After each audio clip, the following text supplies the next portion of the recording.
방금 읽은 이 본문 말씀은 우리 신학자들 사이에서 특히 신약 성경에서 제일 논쟁이 많이 되는 그러한 본문입니다. 우리 뜨거운 감자와 같다 그런 표현을 쓰죠.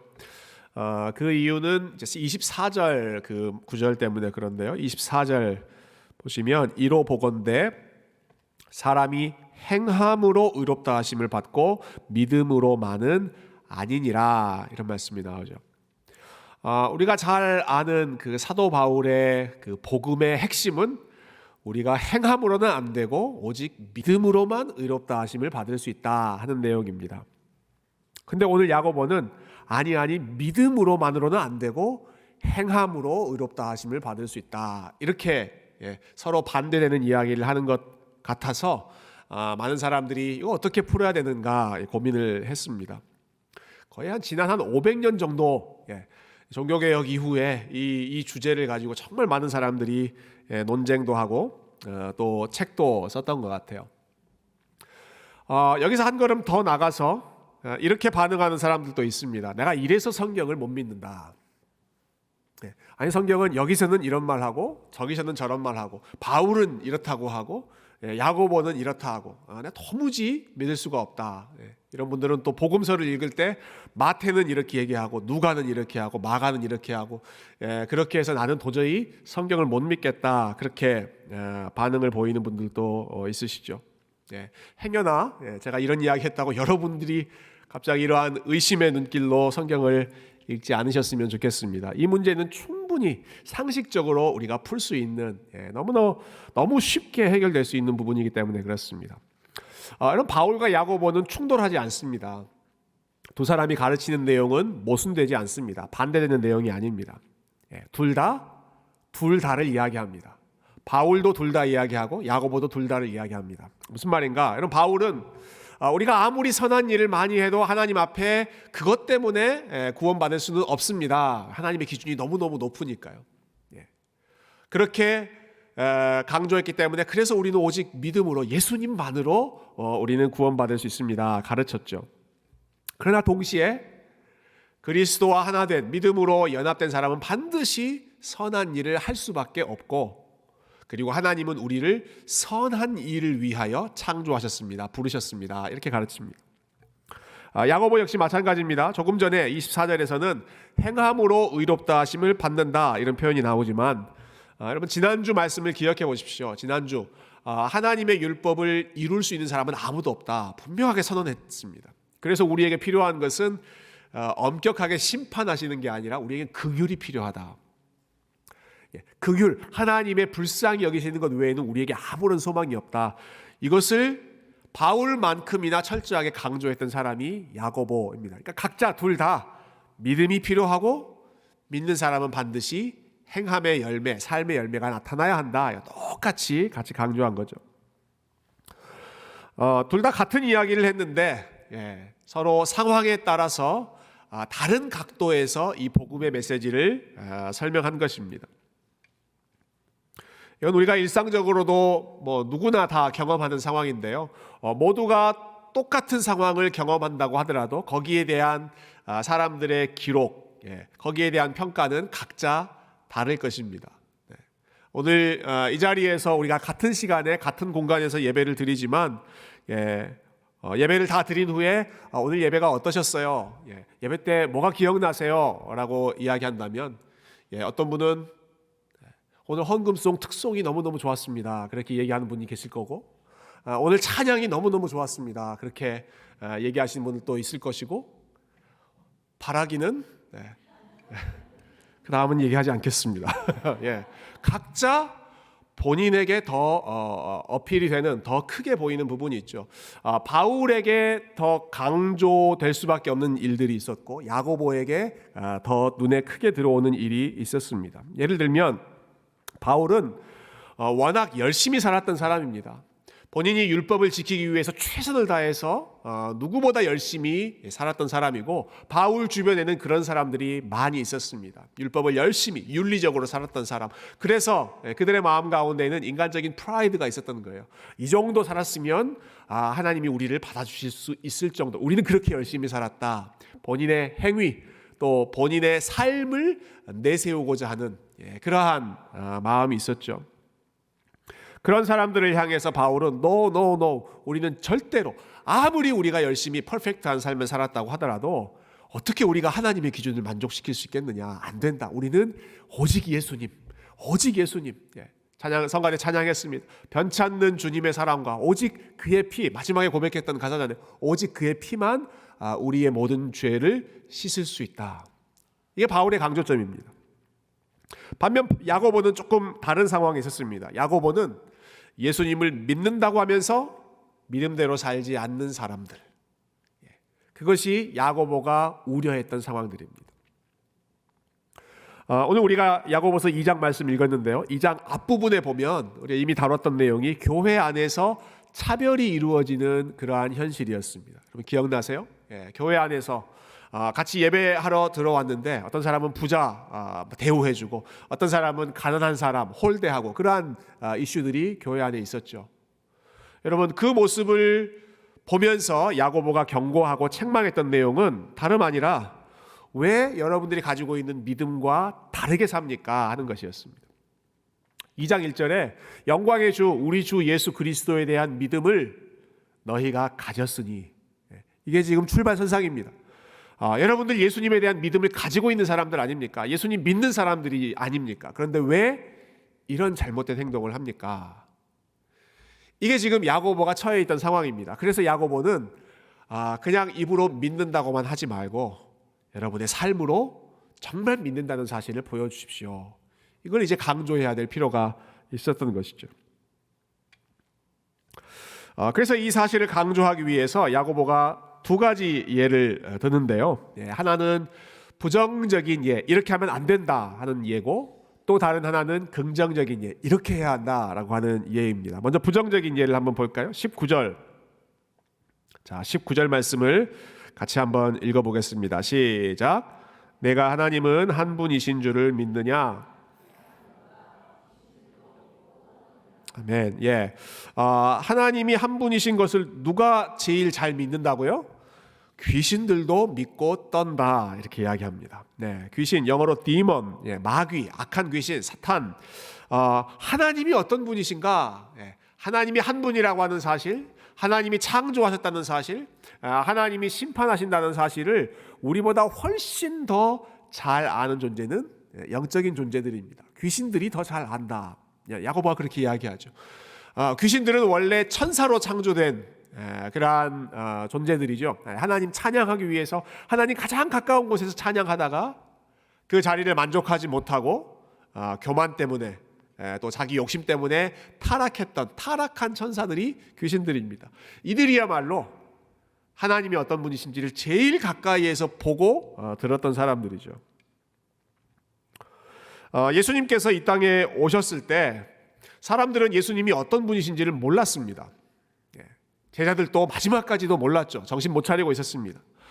그런데 누구보다 예수님이 어떤 분이신지를 알았던 그런 존재가 있습니다. 누가 제일 먼저 알아차립니까?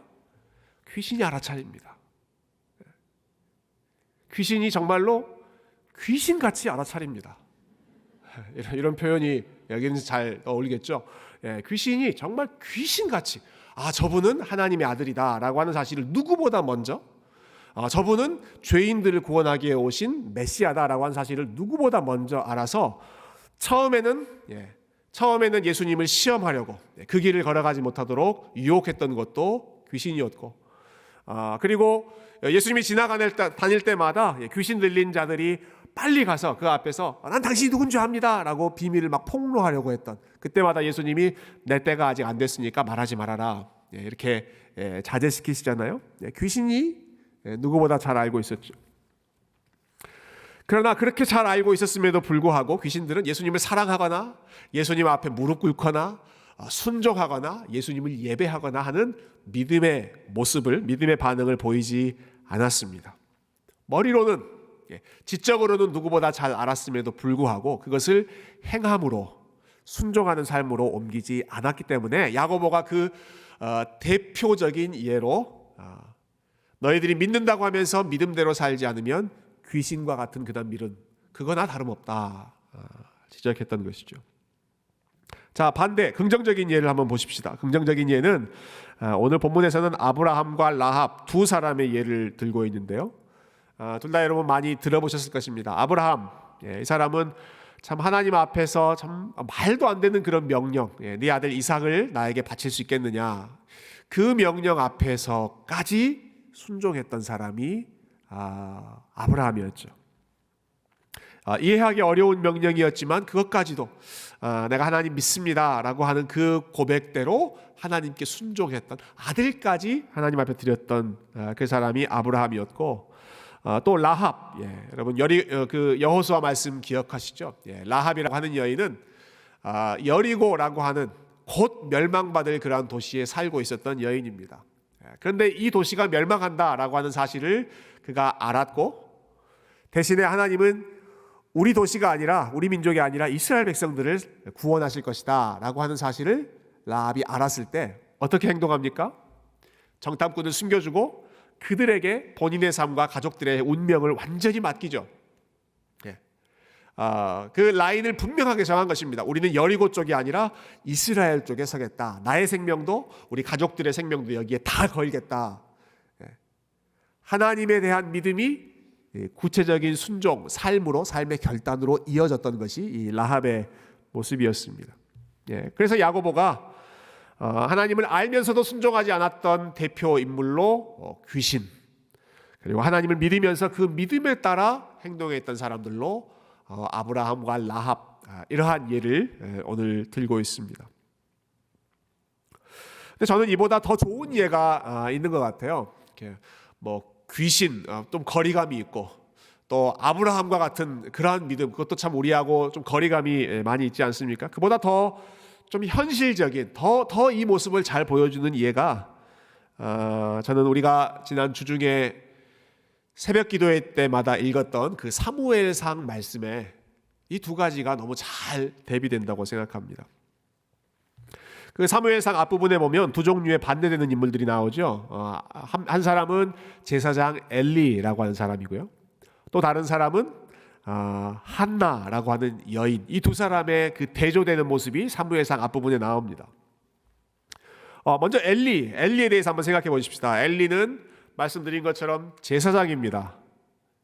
제사장은 대대로 제사장입니다. 부모님도 그 할아버지도 다 계속해서 제사장, 그런 가문이었고, 제사장은 직업이 예배드리는 거잖아요. 매일같이 말씀을 읽고 또 말씀을 가르치고 예배를 드리고 기도하는 그러한 컨텍스트에 살아가는 사람이 제사장이었습니다. 그러니까 얼마나 하나님에 대해서 많이 알고 있었겠습니까? 더 참 의미심장한 것은 이 사람의 이름입니다. 이름. 제가 말씀드린 이 제사장, 그의 이름은 엘리인데요. 엘리라고 하는 말의 뜻은 영어로는 일라이 이렇게 부르죠. 엘리는 나의 하나님이라고 하는 뜻입니다. 여러분, 이름이 나의 하나님입니다. 이 정도면 더 얘기할 그런 거리가 없지 않겠어요? 여러분, 우리 교회에도 우리 목사님들 이름이 너무너무 경건하고 좋습니다. 한 분은 충성이요, 다른 분은 충만. 이름부터가 벌써 끝난 거죠. 근데 두 분이 참 감사하게도 이름대로 정말 충성스럽게 봉사하시고 섬기시는 분이고, 또 정말 참 하나님 은혜 충만하기를 사모하는 마음으로 또 사역하시는 분이어서 얼마나 참 힘이 되고 감사한 일인지 모르는데요. 여러분, 아무리 충성이라고 하는 이름, 충만이라고 하는 이름이 좋다고 하더라도 엘리, 나의 하나님, 이름이 나의 하나님, 여러분 이걸 어떻게 이깁니까? 이름이 나의 하나님이에요. 당신 이름이 뭡니까? 나의 하나님입니다. 여러분, 이름부터가 정말 이 사람은 그냥 하나님만을 위해 살아야 하는, 하나님과 관련해서 그의 삶 전체가, 그 부모님이 그런 마음으로 이름 지어주지 않았겠습니까? 너 나의 하나님, 너 하나님 한 분만 바라보고 살아라. 근데 아쉽게도 여러분, 이 엘리라고 하는 제사장은 그 이름처럼 살지를 못했습니다. 아니, 그 이름처럼 살지를 않았습니다. 자기 아들들, 소년밖에 안 되는, 아직 제사장이 될 수 없는, 자격이 안 되는 그러한 어린 아들들을 제사장으로 임명하고, 그 아들들은 온갖 스캔들에 연루되고 제사를 무시하고 하나님을 무시하고 성적으로도 방탕한 그러한 삶을 살았습니다. 그런데도 엘리 제사장이 거기에 대해서 조치를 취하지 않죠. 나중에 최종적으로 하나님이 엘리에게 이렇게 말씀하십니다. 이렇게 그의 삶을 평가하십니다. 너는 나보다 너의 아들들을 더 사랑했다. 이게 엘리에게 주시는 그 하나님의 말씀이었습니다. 너는 나보다 너의 아들들을 더 사랑했다. 너의 이름은 엘리지만 너의 이름은 나의 하나님, 그게 너의 이름이고 그게 너의 정체성이고 제사장으로서 해야 할 일이 바로 그러한 일들이지만 너는 나보다 너의 아들들을 더 너의 하나님으로 섬기며 살았다. 그러니까 본인의 고백 혹은 본인의 이름, 본인의 정체성과 삶이 전혀 연결되지 않았던 대표적인 인물이 이 엘리라고 하는 제사장이죠. 자, 반대로 한나의 삶을 우리 생각해 보십시다. 한나는 여인이었습니다. 이 여인은 오랫동안 아이를 갖지 못했습니다. 그래서 하나님 앞에 정말 간절히 기도했습니다. 하나님, 저를 불쌍히 여기셔서 아들을 주십시오. 아이를 주십시오. 그럴 때 이렇게 약속하면서 기도하죠. 하나님께서 아들 주시면 제가 그 아들을 저의 아들로 삼지 않고 하나님의 자녀로, 하나님의 아들로 제가 드리겠습니다. 하나님께 드리겠습니다라고 하는 말은 이 어린 아들, 이 사무엘이라고 하는 어린 아들이 제 곁에서 크지 않고 제가 일찍 성전으로 보내겠습니다. 그러면 거기서 하나님 예배 드리는 일, 제사 드리는 일, 예배 준비하는 일, 그 일 열심히 돕도록 제가 하나님 앞에 바치겠습니다. 여러분, 이렇게 기도하고 나서 하나님께서 한나에게 그 아들 사무엘을 주셨을 때 한나가 어떻게 합니까? 그 아들이 젖을 떼자마자, 오래 기다리고 지연하지 않고 젖을 떼자마자 약속했던 대로 하나님 앞에 드립니다. 내 아들로 키우지 않고 하나님의 아들로 내가 드리겠습니다. 얼마나 귀한 아들, 정말 하나밖에 없는 너무너무 귀한 아들이지 않습니까? 그런데 그 귀한 아들을 이제 젖을 떼자마자 멀리 먼 성전으로 떠나보내야 하는 그 어머니의 심정이 어땠을까? 여러분, 떠나보내기 싫지만 가까이에서 이 아이가 성장하는 모습을 보면서, 재롱 피우는 모습도 보면서 그렇게 사랑을 나누며 성장하고 싶지만, 그러나 하나님 앞에 본인이 했던 약속이 있기 때문에, 그리고 하나님 앞에 고백했던 본인의 믿음이 있기 때문에, 믿음으로 고백했기 때문에 하나님, 저에게 아들 주시면 제가 이 아들 하나님 앞에 드리겠습니다. 그래서 그 믿음대로, 그 고백한 대로, 본인이 약속했던 대로 순종하는 삶으로 사무엘을 멀리 떠나보냈던 것입니다. 제사장 엘리와 비교해 본다면 이 엘리 제사장이 이름은 나의 하나님이라고 하는 이름을 가지고 있음에도 불구하고 하나님보다 자기 아들을 더 사랑하고 자기의 명예를 더 사랑하고 그리고 자기의 위치를 더 사랑했던 반면에, 여러분, 한나는 하나밖에 없는 그 귀한 아들보다 하나님께 약속했던 것을 더 중요하게 생각하고, 그리고 하나님께 자기 아들을 드리는 그 믿음의 고백을 순종으로, 삶으로 이어갔습니다. 이것도 참 대단한 순종인데요. 제가 정말 깜짝 놀랐던 부분은 여러분이 한나가 자기 아들을 자기 곁에서 떠나보내는 것도 참 어려운 일인데, 그것도 참 놀라운 일이지 않습니까? 그런데 이 아들을 보내는 곳이 어디입니까? 이 아들을 보내는 곳이 제사장 엘리의 집으로 보냅니다. 조금 전에 말했던 그 엘리 제사장, 아주 무감각하고 둔하고 온갖 불량한 아들들이 살고 있는 바로 그 집으로 하나밖에 없는 그 귀한 아들 사무엘을 멀리 떠나 보내기로 결심하는 것이죠.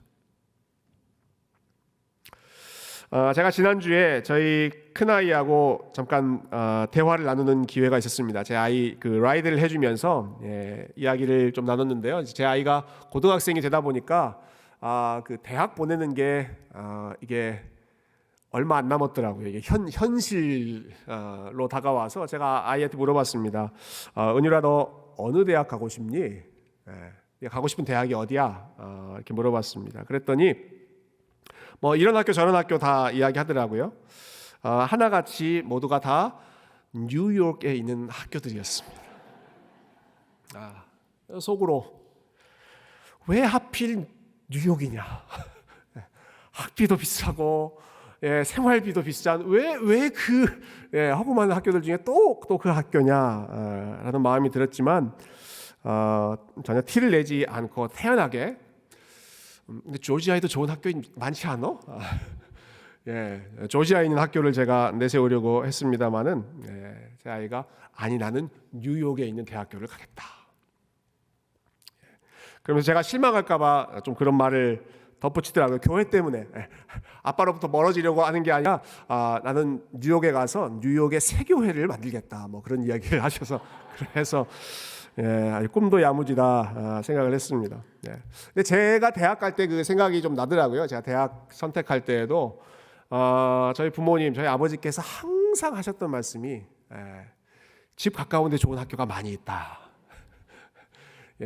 가까운 곳에 좋은 국립대, 가격도 싸고 좋은 학교도 많이 있고 너 여기서 있으면서 아버지 목회도 좀 돕고 봉사도 하고 섬기고 그러면 얼마나 좋겠냐 라는 말씀을 하셨는데 제가 그때마다 아니요 아버지 저는 남자는 서울로 가야죠. 서울로 가겠습니다. 무조건 저는 어떤 학교든지 멀리 있는 곳으로 가겠습니다. 제가 그렇게 얘기했던 기억이 나는데 저도 똑같이 겪게 되는 것 같습니다. 여러분 그래도 좋은 학교가 있고 좋은 환경이 있고 좋은 선생님이 있고 좋은 친구들 배울 수 있는 환경이 있다면 그곳에서 우리 사랑하는 자녀를 그거 멀리 떠나 보낸다고 하더라도 거기서 열심히 배워서 성장할 수 있다면 여기 이제 우리 부모님들 많이 계실 텐데요. 여러분 보내시겠습니까? 안 보내시겠습니까? 좋은 일만 있다면 거기서 성장할 수만 있다면 더 넓은 세상을 보낼 수 있다면 볼 수 있다면 당연히 보내시죠. 아마 여기 계신 분들은 대부분의 부모님들이 다 보내실 것입니다. 어떻게 해서든 멀리 있는 학교라도 다 보내실 것입니다. 여러분 그러나 지금 한나가 자기 아들을 보내고 있는 그 환경은 어떤 환경입니까? 여러분 한나가 하나밖에 없는 이 귀한 아들 사무엘을 보내는 그 곳은 어떤 곳입니까? 제사장 엘리의 집입니다. 엘리가 어떤 사람입니까? 하나님을 알지 못하는 사람입니다. 제사장이라는 직책은 있지만 나의 하나님이라고 하는 존귀한 이름은 있지만 하나님을 무시하며 살아가는 영적으로 둔감한 사람입니다. 그 아들들은 불량한 사람들입니다. 돈을 좋아하고 여인들을 좋아하고 이 여인 저 여인 다 건들면서 온갖 스캔들에 연루되어 있는 그런 사람입니다. 여러분 그 환경으로 하나밖에 없는 귀한 아들 여러분 자녀들 많이 계실 텐데요. 여러분의 자녀를, 여러분의 아들을, 여러분의 딸을, 여러분의 어린 그 귀한 생명들을 여러분 엘리 제사장 같은 그러한 사람들에게 보내고 그 엘리 제사장의 아들들과 함께 어울리는 그러한 학교로 여러분 보내신다고 하면 그럼 마음의 갈등이 얼마나 크시겠습니까? 그 사람들이 어떤 사람인지를 누구보다 잘 아는 사람이 이 한나이죠. 한나가 그들의 영적인 상태를 제일 잘 알았습니다. 사무엘을 그곳으로 보내야 했을 때 여러분 한나의 마음이 얼마나 괴롭고 얼마나 갈등하는 마음이었겠습니까? 그런데 한나가 자기 아들을 엘리 제사장의 집으로 보냅니다. 성전으로 보냅니다. 왜냐하면 하나님 앞에 본인이 믿음으로 고백했기 때문에. 하나님 제가 제 아들 드리겠습니다 라고 하는 그 말이 그냥 하나님 앞에 드렸던 립 서비스가 아니라 아무리 상황이 안 좋아도 아무리 이곳이 내가 봤을 때 아니다 라고 하는 생각이 들어도 하나님에 대한 그 본인의 믿음의 고백을 지키기 위해서 약속을 지키기 위해서 그리고 무엇보다는 하나님에 대한 분명한 믿음 또 하나님을 신뢰하는 그러한 마음이 확실했기 때문에 여러분 한나가 그 위험천만한 곳으로 아들 사무엘을 떠나보냅니다. 저는 이 말씀 읽으면서 정말 성경에서 가장 가장 탁월한 믿음 중에 하나가 이 믿음이 아닐까 하는 생각을 했습니다. 도대체 어떤 마음으로 이런 순종을 할 수 있을까? 도대체 어떤 마음으로 자기 아들을 엘리 제사장의 집으로 보낼 수 있을까? 이런 마음이었겠죠. 하나님은 저의 기도를 들으신 분이십니다. 하나님 저의 기도에 응답하신 분이십니다. 하나님께서 저의 무너졌던 삶을 다시 회복시켜 주셨던 분이십니다. 하나님 저를 눈동자와 같이 살피시는 분입니다. 하나님 저를 사랑하시는 분입니다. 하나님 제 아들도 사랑하시는 분입니다. 하나님 제 아들도 하나님이 지켜주시는 분이십니다. 하나님이 보호자이시기 때문에 내가 아무리 불안한 상황이라고 하더라도 하나님 믿고 내 아들 보내겠습니다. 하나님에 대한 믿음이 그녀의 삶으로, 그녀의 행동으로 이어졌던 것이죠. 사무엘상 2장에 보면 한나가 이때 하나님 앞에 드렸던 기도의 내용이 나오는데요. 이때 한나의 마음이 어땠는지가 좀 잘 드러나는 것 같아요. 우리 2장 1절에 있는 기도, 우리 한나의 마음을 생각하면서 함께 읽었으면 좋겠습니다. 2장 1절 시작. 한나가 기도하여 이르되 내 마음이 여호와로 말미암아 즐거워하며 내 뿔이 여호와로 말미암아 높아졌으니 내 입이 내 원수들을 향하여 크게 열렸으니 이는 내가 주의 구원으로 말미암아 기뻐함이니이다. 아멘. 여러분, 이 기도는 하나님을 기뻐하고 찬양하는 기도이잖아요. 이 기도는 아들을 받았을 때 드렸던 기도가 아닙니다. 하나님께서 나에게 이 아들을 주셨습니다. 임신하고 출산했을 때 이런 기도를 드리는 것이 아닙니다. 한나가 이 기도를 드렸을 때에는 아들 사무엘을 엘리의 집으로 떠나 보내면서 그 집에 사무엘을 남겨놓고 돌아오는 길에 그때 하나님 앞에 드렸던 기도입니다. 이때 한나가 뭐라고 기도합니까? 하나님 저는 즐거워합니다. 기뻐합니다. 무엇 때문에 기뻐합니까? 내 마음이 여호와로 말미암아 즐거워합니다. 내 마음이 하나님으로 인하여 기뻐합니다. 주님께서 내 뿔을 높게 들어 올려 주셨기 때문에 내가 기뻐합니다.